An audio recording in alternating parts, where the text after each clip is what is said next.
Okay, everybody, welcome. This is a special pre-recorded interview for me, Steve Travesty with Ghost in the Machine on Revolution Radio, freedomslips.com, a 100% listener-supported station. So please help us out, hook us up, show us some love, hit the site support button, send us a check or PayPal order if you so choose. Help us continue to bring you this deprogramming.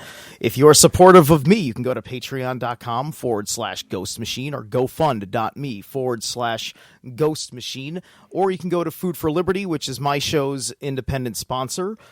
We have hooked up with Food for Liberty to offer you a high-quality, GMO-free, non-MSG, storable food source with a 25-year shelf life. You may say that your order is on the way, and all reports are the food is delicious. It's all true. So get some high-quality, storable food. Support this show. Go to foodforliberty.com/ghost.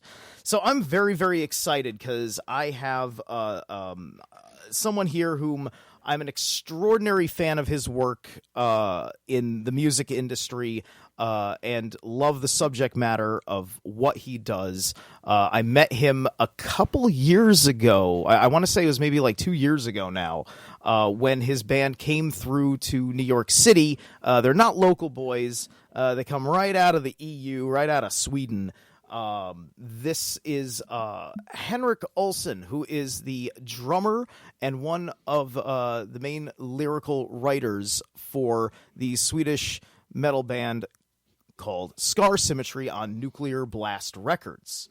Symmetry was formed in 2004 when Jonas Kellgren, who was formerly of Carnal Forge, Sentinex, and World Below, Henrik Ohlsson, who was from Theory in Practice, Mutant, and Altered Aeon, and Per Nelson from Altered Aeon, Christian Avastam from Unmoored and Incapacity, and Torchbearer, and Kenneth Sale decided to put together a brand new constellation that would express a fresh and heavy form of catchy death metal without any boundaries whatsoever.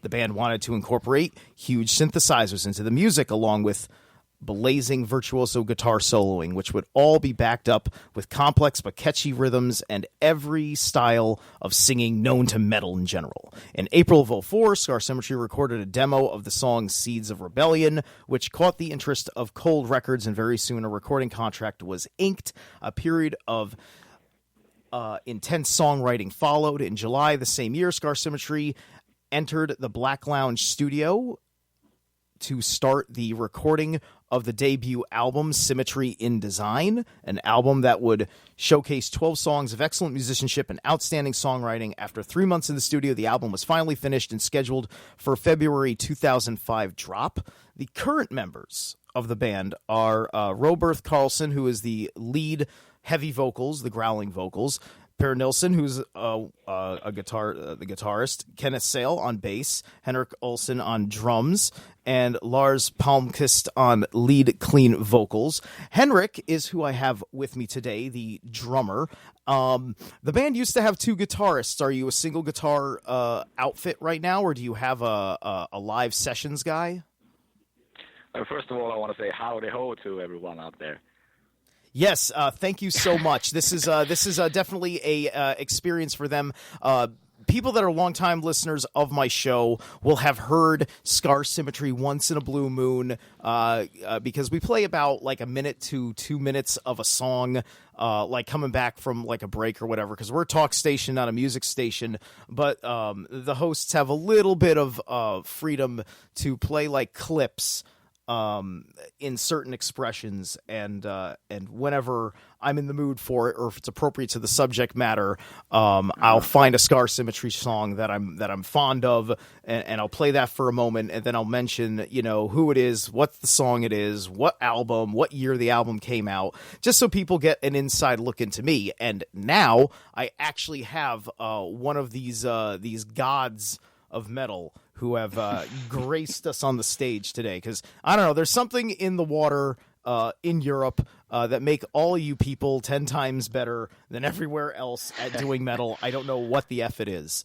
I wouldn't say that. There's a lot of good music coming out of the States as well. But Oh no, there is great music coming out of the States, but like culturally speaking, just the way it comes from the Scandinavian area in particular. Maybe it's just personal preference to anything that comes from somebody with Nordic blood.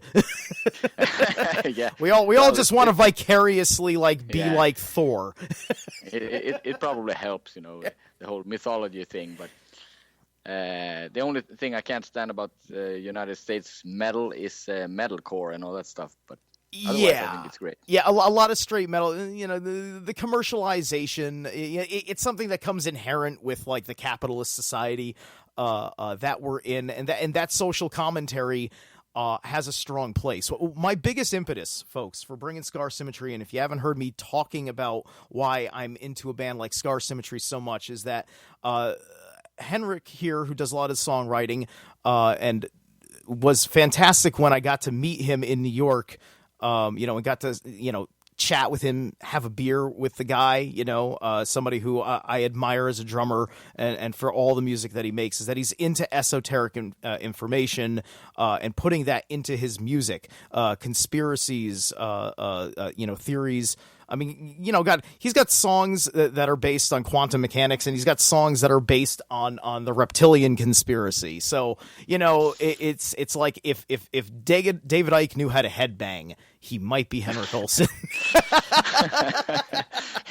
He doesn't know how to headbang. That's what you're saying? I don't know. I think he does. He does. Well, that'll be cool if he does. I know that he keeps it positive. And some of these guys that believe in New Age positivity, like they still shun this kind of stuff. And then whenever I hear that, I just think about the days when I used to consider myself Christian and how much I just hated how they hated the music that made me feel so good. And that was part of my process of evolving from, kind of a single-minded kind of biblical outlook of the universe to just not having any kind of definition to my outlook. Like I don't even have an atheist outlook to the universe. And there's a lot of that is inherent there. So why don't you tell the Ghost in the Machine and Revolution Radio audience a little bit about yourself personally that wasn't covered in this grand entrance that I gave you, and anything you want to also share about the band and where you're at. Well, as you said, we cover a lot of different topics, and it's always the strange and unusual. That's the only thing that appeals to me personally, and it also fits the music that we're doing.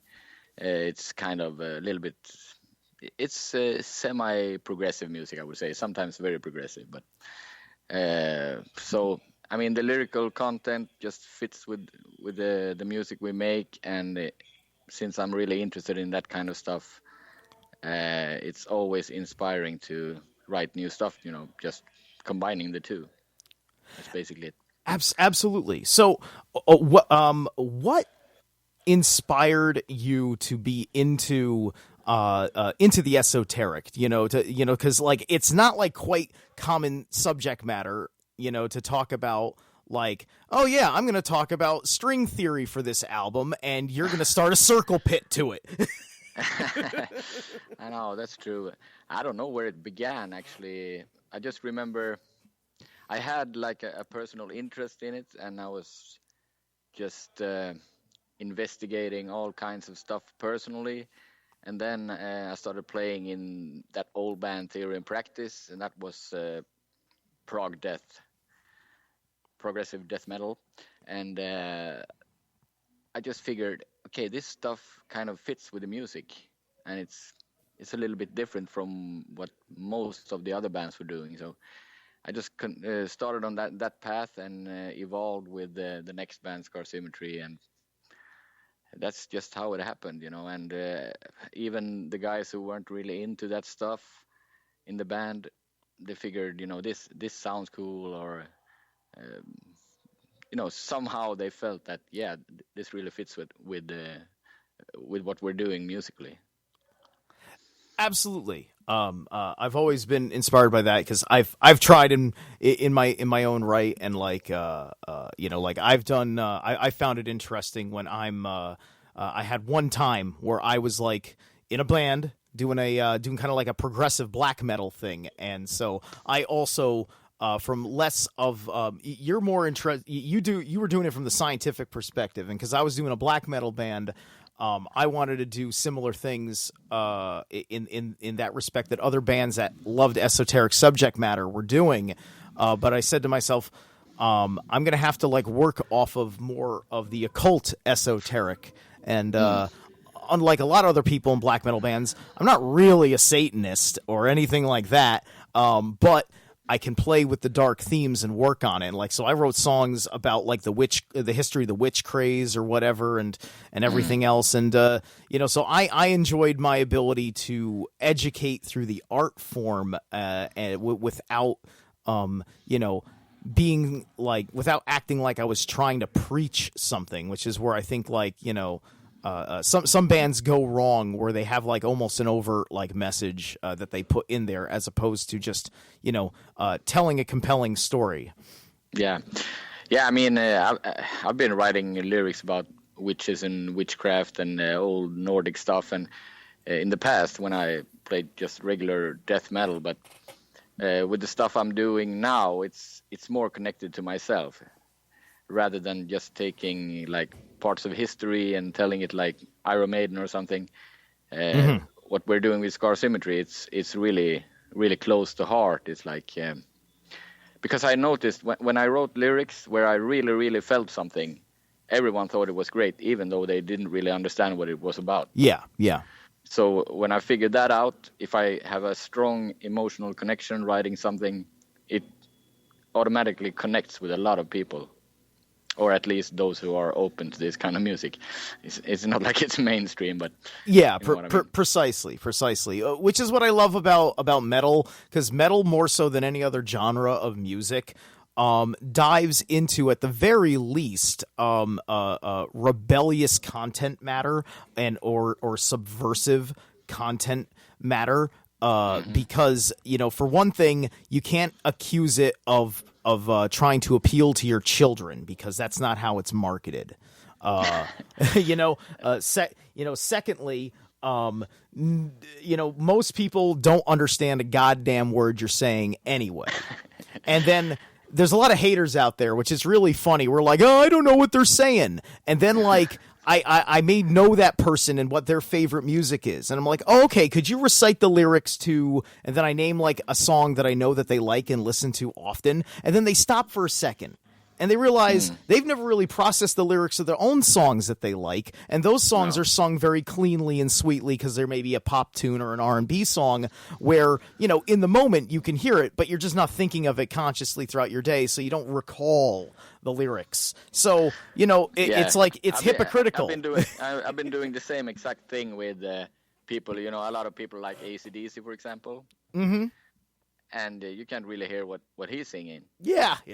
But they complain about like death metal vocals, and you can't hear what they're singing. Yeah, but tell me some of those AC/DC lyrics, and it's impossible for them. Yeah, like AC/DC lyrically, vocally speaking, or like Merciful Fate vocally speaking, or anything like that goes like really to the next level. They become an acquired taste in many respects. I've learned to love them. It's just like, yes, Merciful Fate, this is how you do falsetto.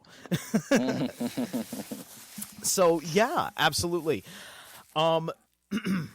So you are you're currently on tour in you're in France at the moment, right? What's a little bit of what the band's doing right now? What we're doing? Well, we basically get up on stage every night. That's all we're doing. Yeah, we've been in France now for 3 days, I think. That's very cool. So, to anybody in France who's listening today, bonjour.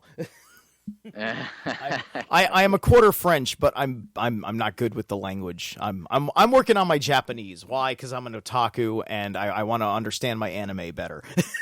yeah, exactly. Oh man, that's interesting about Americans, because they are always like 50% this and 25% that. Well, we came in and conquered an indigenous people, and then asked the rest of the Western Christian world to come along and do so. So yeah, we're all a bunch of mutts over here by and large, and that finally got like represented through our current president. Regardless of your opinion of him, at least he's representing something that looks closer to America over the last 100 years. Oh, well. Yeah, if you like the facade. Yeah, the facade, precisely. It's all a facade. So, the new album's been out for quite some time, and there's I haven't seen any information out yet about the follow-up, because it's part one of a trilogy, correct? Yeah, that's right. Yeah, we're going to start working on the second part as soon as we get home, but we've been kind of busy now for months and months, especially me and Per, the guitar player, because we actually recorded a whole album with another guy before this tour. So okay, it's been kind of hectic now for quite a while. And okay, so you got a side project coming out. No, it's really not our side project. It's just we're doing all the music for it. It's a guy, the singer from a band called Storyteller. He's doing a solo album, and he wanted some help with the songwriting. And turned out we did everything on that album. So that's very exciting. Your fans myself included, are going to be dying to absorb all that stuff, because people love to follow the most talented members that they identify with in a band. It's just like I lost a lot of love for Dimmu Borgir when their two members left the band, and I'm not getting into the politics or whatever. I'm just talking about personal opinion. I'm just saying, like, I loved ICS Vortex and the keyboard player of the band, so what they've gone on to do has been more exciting to me than what Dimmu Borgir went on to do without them. So people will be totally down for that. So with that, you've got this really, really interesting album, about effectively transhumanism, which is an interesting piece of subject matter. The album's called The Singularity, Phase 1 Neo-Humanity. It came out last year in 2014. It's an 8-track album, and it's a big concept album about a dystopian future, based on mankind's assimilation into being machines, right? Do you want to talk a little bit about what this album is about? Because this is where my fan base is going to start to perk up their ears here. The neo-human, it's basically about when humans start integrating with machinery and technology, and you're no longer just organic. You just start becoming more and more machine, and that's like the start of the album. But there's also a lot of other facets, like the elite of the world is showing up again on many other Scar Symmetry albums, and they are even taking it further because they're downloading their consciousness into machinery. So that's basically where it starts, and there's a conflict because they're regular humans. They can't really afford the new technology, so there's a little chasm between the classes there. Yeah. That I didn't even pick up on that aspect of it, of like the classism that would go on there. Which that kind of adds to my one of my first questions about the album is, what were some of the core inspirations in fiction and historical events that led to the subject matter? Because obviously there's a place where you've written science fiction, but I know you better, and that there's science fact that concerns you as an artist that has put this together. Not breaking up. I can't really hear you, but I'm sorry. What were the inspirations in fiction and nonfiction for the album? Yeah, there's a guy called Kurzweil who wrote some books. Yes. And that's basically where it started. Mm-hmm. The Shape of Things to Come, I believe it's. Yes. Yeah. Yeah. Mm-hmm. So that's basically where it started, and also I just, when you start pulling some strings, it just grows and grows and grows, and you see a lot of stuff to take inspiration from. So it started with a little grain of salt. It turned into a whole world basically appearing. Yes. That's he's mentioning it's Ray Kurzweil, who he is one of the leading authorities in looking at kind of like being like a futurist, and he's written he's written a piece or two that Henrik just mentioned, which are about transhumanism in general, and looking at it from its from social economic implications, so on and so forth. He's really positive about it. I should add that. Yeah, and the story that we're dealing with is a little bit, it points towards some of the more negative aspects of the whole thing. Absolutely. To get physics on you, for reaction, there's an equal and opposite reaction. So if somebody is going to be an optimist about a particular future possibility, then somebody has to be as passionately pessimistic about it, in my opinion. And that's where a lot of the conspiracy people come from. And one of the things that was making me think was, did you ever watch the Repo Men movie with Jude Law? Which one? Repo Men with Jude Law. I didn't catch that title. Repo Men. Repo Men. Okay, I recognize the title, but no, I don't think I've seen it. Okay, that might be something you want to take a look at for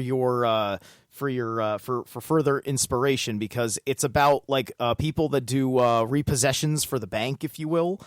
Except it's in a transhumanistic future where everybody has things like they have a mechanical lung or a heart, or they have cybernetic eye implants or whatever, but they all have them on loan. They all took out a line of credit, and then the Repo Men, their job is to harvest the property back if they fall short on their payments over a certain period of time. And basically, they're allowed to legally murder you because that is just a byproduct of them harvesting your organs right there on the spot.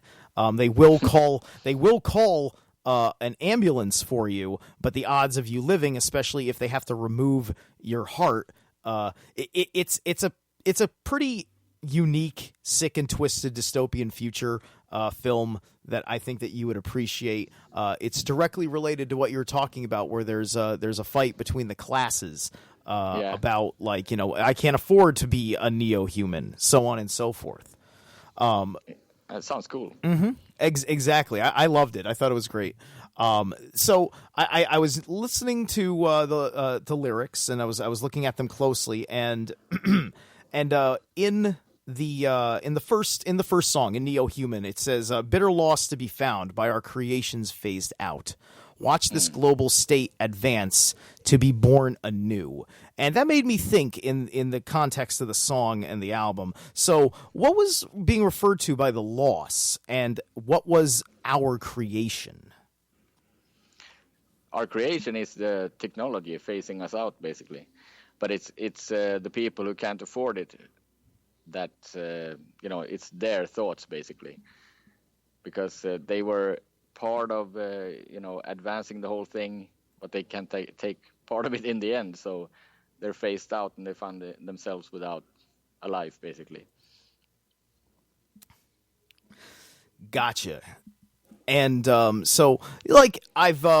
basically at this point, I just had a strong interest in just carefully reading over the lyrics and just picking your brain about them and seeing the deeper scope of what it is, because anybody that listens to this is going to inform their opinion on this future, because there's going to be certain people that are going to want to pursue having things like implants, and who needs my eyes that are 20/20 vision when I can get these upgraded eyes that also give me X-ray vision or some nonsense like that, that work just fine. And the question is, what are we doing to ourselves? And are we doing too much? Is it really necessary? Is there greater consequences than we appreciate? Because, now all of a sudden my eyes are subject to being hacked or to being blasted with an EMP, which wasn't really a problem for mankind before.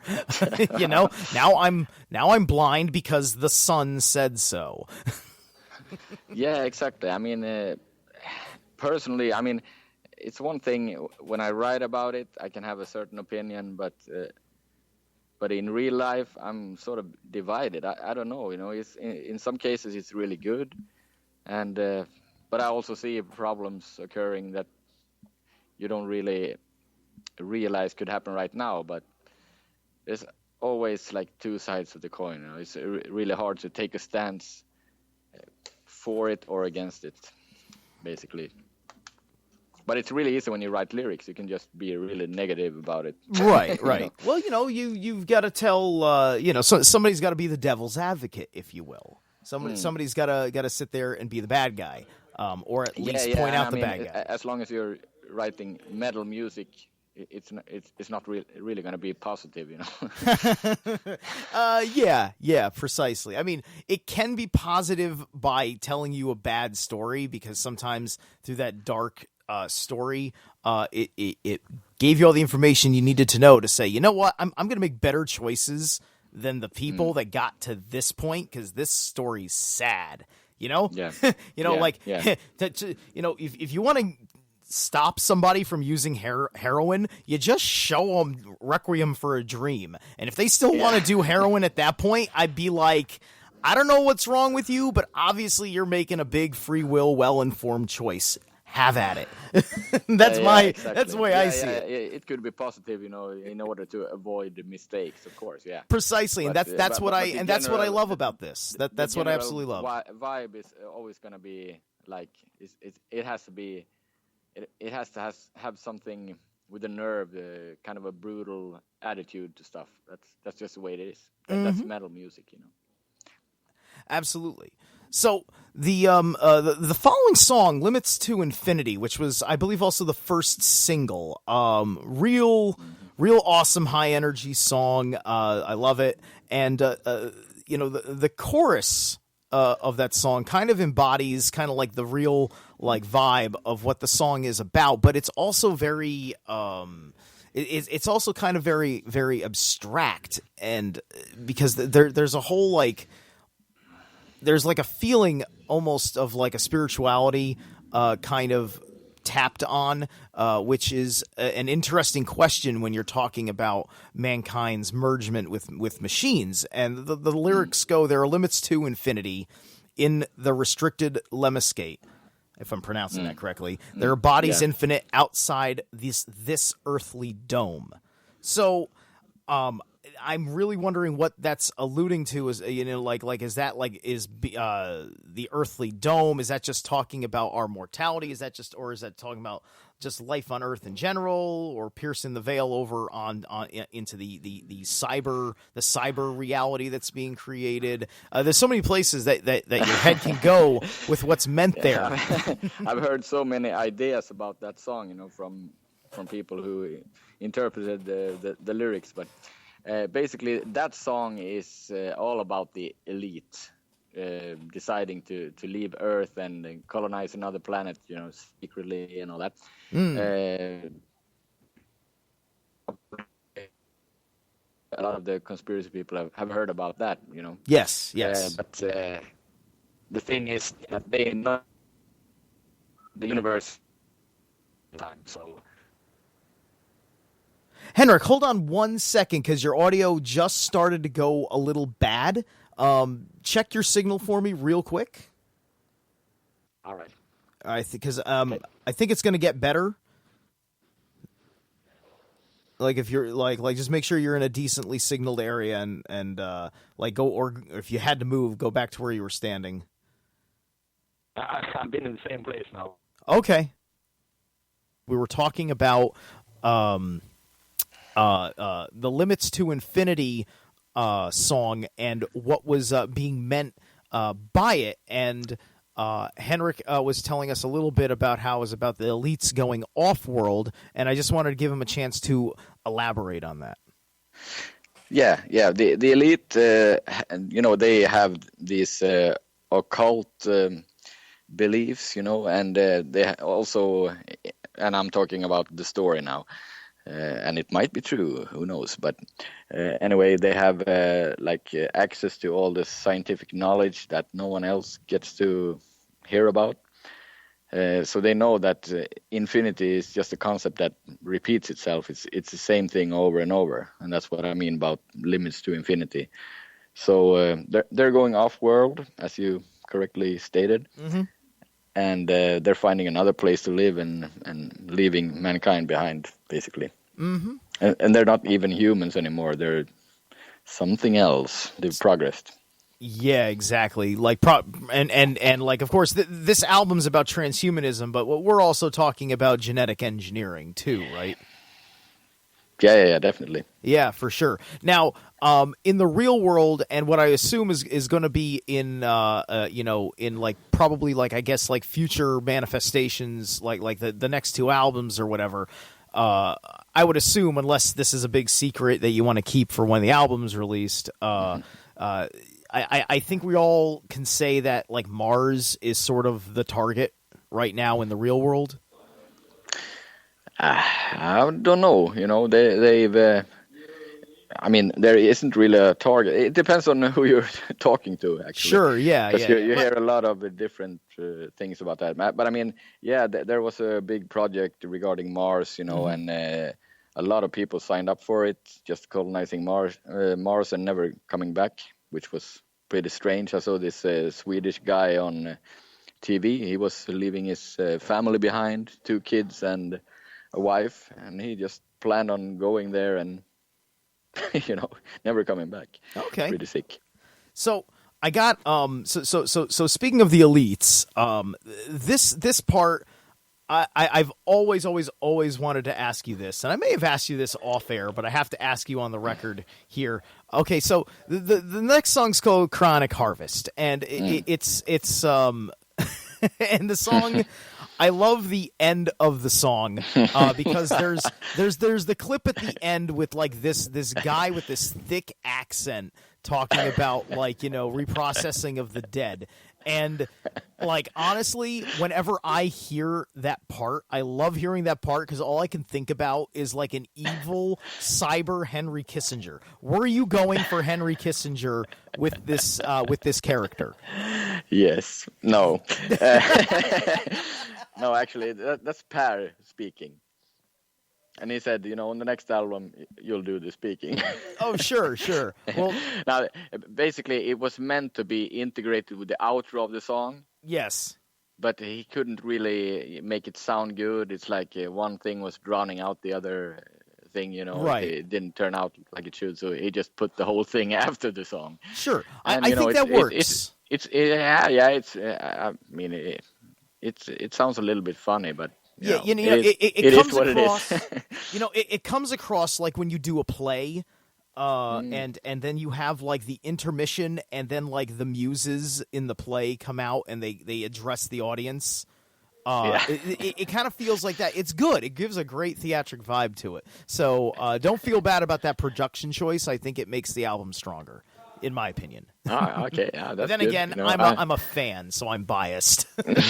yeah, I've heard all kinds of opinions about it, but I was surprised myself when I heard it. It's like, why did you put that at the end of the song and not with the music? Of course. Now, the Chronic Harvest song itself, I think is kind of fascinating because that is specifically talking about something that I find fairly morbid, which is this idea that they're going to harvest the consciousness from the deceased, to integrate it technologically.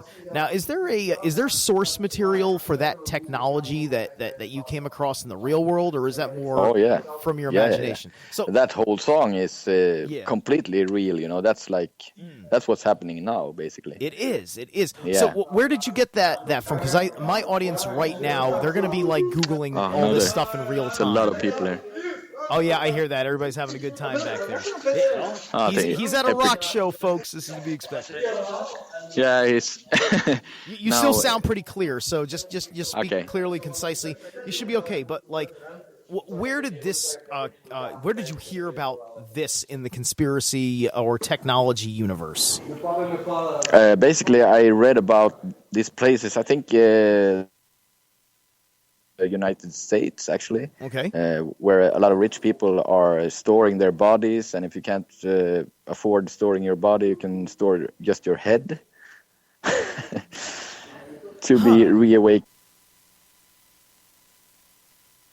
To reawake, yeah, Henrik. Okay, we've lost Henrik again, so I am going to pause recording here and figure it out as we go. Now. Okay, everybody. Hey, how's it going? Revolution Radio, freedomslips.com, a 100% listener-supported station. So please help us out. Hook us up. Show us some love. Hit that site support button. Send us a check or PayPal order if you so choose. Help us continue to bring you this programming. If you're supportive of me, you can go to patreon.com/ghost or gofund.me/ghost. And our show's independent sponsor is Food for Liberty. We have teamed up with Food for Liberty to offer you a high-quality, non-MSG, GMO-free, storable food source with a 25-year shelf life. You may say that your order is on the way, and all reports are the food is delicious. It's all true. So, get yourself some high-quality, storable food. Support this show. Go to foodforliberty.com/ghost. All right, so we just fixed up the last disconnect that Henrik had to deal with over there in the fancy land of socialized internet called Europe. But everything is good, and we've got about 15 minutes left here to before we've filled up our hour for the interview, unless, of course, I am terrible at doing these broadcasts this way. But I'm pretty sure I've got it mapped out and timed out just right. So, without further ado, the continuance of my interview with Henrik Ohlsson of Symmetry, and I was just asking Henrik to comment on... we were talking about the cryonic harvest. Yeah, we're talking about the cryonic harvest. That's right. And the last thing that I and the audience would have heard was you talking about how you heard that your head could be preserved on ice until medicine has caught up. Now, are all of these procedures that you've heard about, are all of those part of a transhumanism, or is some of it more about modern medicine? Obviously, if your head's being removed, it's about using technology to take the stuff in your brain and put it into a suitable host. I would imagine, unless we're talking about head transplants, which have been done. There was a successful head transplant, I'm told. And yet we really? Can't... I haven't heard about that. I heard that there was a successful, I believe. I'm going to have to look it up. I'm almost certain that that was like mainstream media information about a successful head transplant. Yeah. Now I remember. It was me. Which the first thing that made me think of is, how is it that we're able to transplant an entire human head, and yet we can't cure paralysis? Because you can't really do a head transplant without affecting the human vertebrae, thus having an inherent understanding of how the nervous system is wired, which is usually where paralysis' problem comes from, and yet you've succeeded in a head transplant. Because I remember asking myself that question when I read about it. Can you hear me? Yes, I hear you just fine. You're coming in loud and clear, friend. That's good. Yeah, I mean, it's all true in Cryonic Harvest. Everything about in that lyric is from actual stuff that's happening now. So, I mean, that's probably the song that's the most connected to reality, I guess. Regular reality or it's not hidden in any way. It's like plain for all to see. So it's there. Okay. So now another fascinating aspect of the album, which echoes back to previous subject matter, is that there's many places where you talk about time. I mean, you've got, of course, the limits to infinity. That's infinity, of course, is a reference to timelessness in many respects, and in an album that's very, very focused on aspects of the human condition, its relationship to the machines. Time pops up as a subject matter, and is there a quantum mechanical idea behind that, or is there more of a poetic license about how life is changing through our relationship with machines? What is going on with the relationship of time in the story? Well, on this album, I don't really mess around with the whole time subject. Mm-hmm. I've been doing that in the past, but I think there's not a lot of that going on. I mean, this is pretty based around Earth and just regular life in a possible future, I guess you could say. Gotcha. So it's kind of like, yeah, so you're not really talking about time from like, any point of view of like quantum physics, but it's more just about like our fears of the future, if you will. Yeah, it's more based around that. It's gonna get stranger as the trilogy goes on, but this first album I just wanted to focus on Earth and the technology that's about to happen and what that could possibly do to us. That's the main focus. Of course. Robert says tits. I don't know if that has anything to do with it. A little bit, maybe. Robert, say that again? Robert, he said tits when I said that. Okay, yeah. Sure, tits. Why not? Yeah. All right. So, all right, so that brings me to the next question, which once again kind of brings up time by the merit of it, because you do have a song called "Spiral Time Shift." Yeah, exactly. That's probably the most philosophical song on the whole album. Mm-hmm. It branches out a little bit to stuff around the main concept, I guess, because I was on Barbados when I wrote the lyrics for that song. Mm-hmm.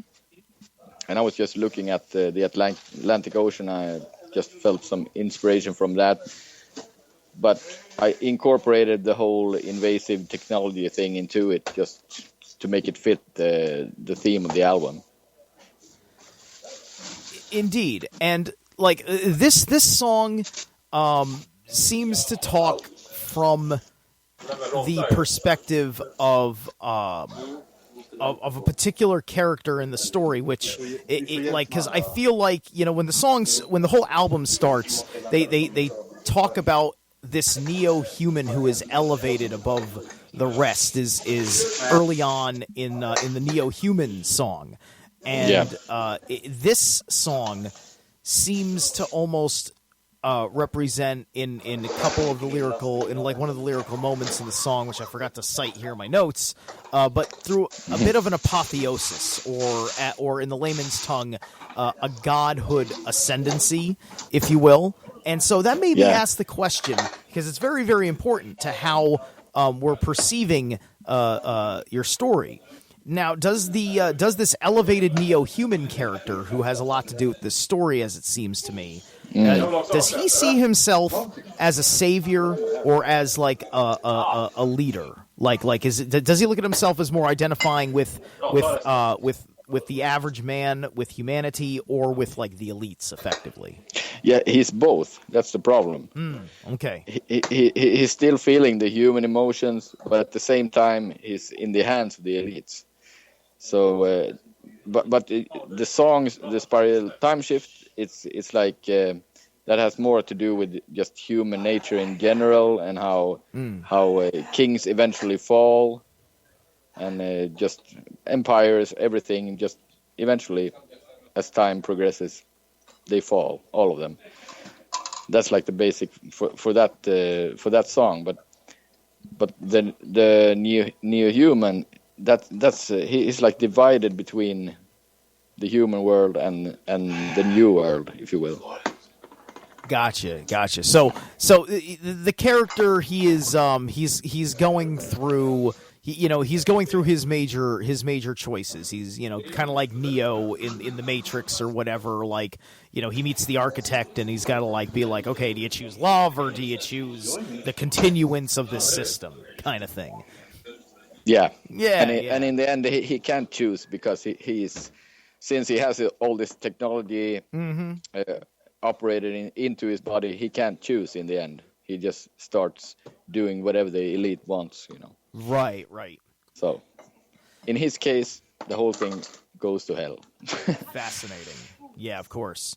Of course, yeah. That's the way it's gotta end, So the next thing that's introduced through the story is these characters called neuromancers, and that was like reading through those lyrics. I looked at it, and my impression was that the neuromancers are they seem like that was like the hackers of the future, and the hackers have almost a priestly or wizardly like magic powers about them. Am I correct in making that assessment? Well, who are the neuromancers? Yeah, exactly. It comes from the word necromancers. Yeah, which neuromancers are like the cyber version of old magicians, I guess you could say. Yes. And they're doing all this stuff, but they're not the elite. They're just like a few steps down from that. They're the administrators that the elite rely on to make the system work. Exactly. They feel like gods, but they're not the top of the pyramid. That makes perfect sense, actually. That because that is very much the relationship between the programming and the technical engineering community today. It is. And people like the bankers, the big a lot of people feel like that. Mm-hmm.